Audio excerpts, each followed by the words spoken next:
Assalamualaikum warahmatullahi wabarakatuh. Saya Muhammad Rizky dengan NIM 23122964. Pada kesempatan ini saya akan membedah sebuah paper yang berjudul Pengembangan Sistem Rekomendasi Pembimbing Tugas Akhir menggunakan teknik Content Based Filtering. Paper ini bertujuan untuk memahami bagaimana sebuah sistem dalam membantu mahasiswa menemukan dosen pembimbing yang paling sesuai berdasarkan topik penelitian mereka.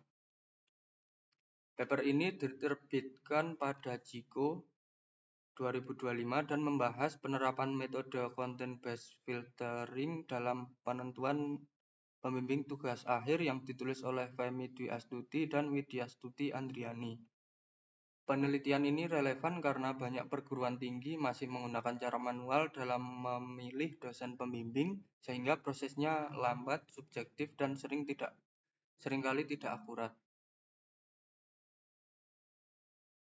Pemilihan dosen pembimbing merupakan proses krusial dalam penyusunan tugas akhir, namun pada banyak kampus proses ini dilakukan dengan membaca profil dosen dan mencocokkannya secara manual dengan topik mahasiswa.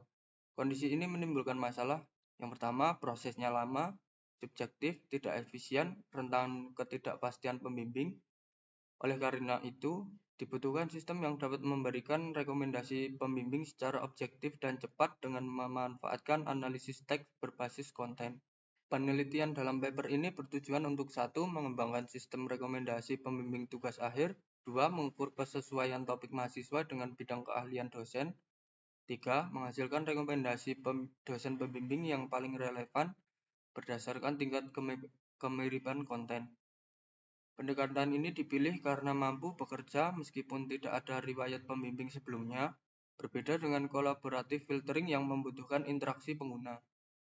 Model menggunakan 2 jenis dataset, yaitu dataset mahasiswa, berisi nama dan topik tugas akhir. Yang kedua, dataset dosen, berisi nama dosen, bidang konsentrasi, dan kata kunci penelitian.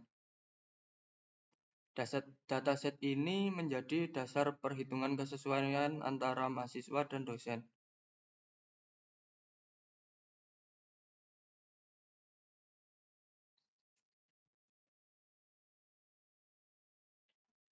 Untuk datasetnya,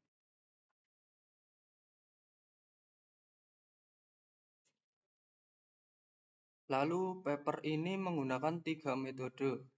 Yang pertama ada TF-IDF yang berfungsi mengubah teks menjadi angka berbobot sesuai pentingnya kata. Yang kedua ada consent similarity untuk mengukur kemiripan antara topik mahasiswa dan dosen. Yang terakhir adalah content based filtering menghasilkan rekomendasi berbasis konten. Metode ini dipilih karena cocok untuk rekomendasi berbasis teks seperti topik penelitian dan kata kunci dosen. Yang selanjutnya ada alur kerja modelnya. Yang pertama adalah pengumpulan dataset. Yang kedua ada processing text, yaitu tokenisasi, stopword, removal, dan stemming. Selanjutnya ada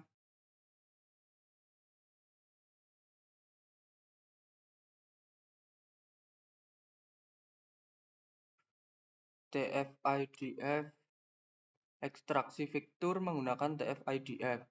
Lalu perhitungan dengan consent similarity, dan yang terakhir ada pemilihan dosen dengan skor similarity tertinggi.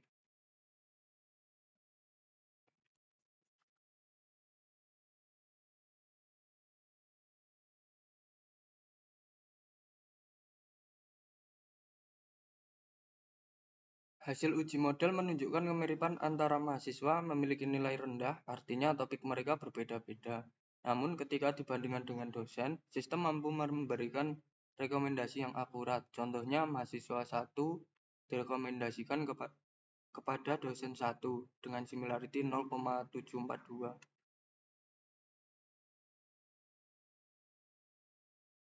Dari hasil tersebut dapat disimpulkan bahwa yang pertama, sistem berhasil mengidentifikasikan dosen yang paling sesuai berdasarkan konten topik. Yang kedua, metode content-based filtering efektif untuk environment akademik. Yang ketiga, TF-IDF mampu mengekstraksi kata kunci penting dari abstrak mahasiswa.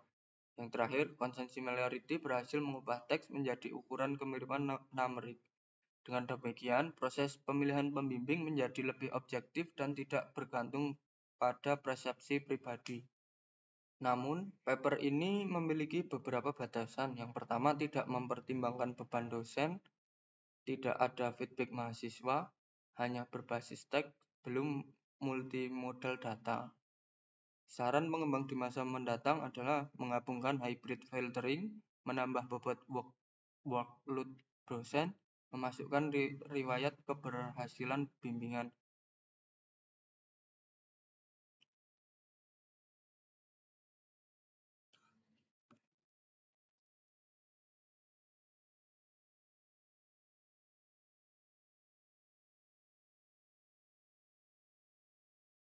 Simpulannya, paper ini menunjukkan bahwa content-based filtering, TF-IDF, dan consent similarity dapat membantu mengotomatisasikan rekomendasi pembimbing tugas akhir menghasilkan proses yang lebih cepat, tepat, dan objektif dibanding cara manual. Dengan implementasi praktis yang telah saya lakukan, terbukti bahwa model dapat berjalan dan memberikan rekomendasi yang konsisten. Demikian bedah paper yang dapat saya sampaikan. Wassalamualaikum warahmatullahi wabarakatuh.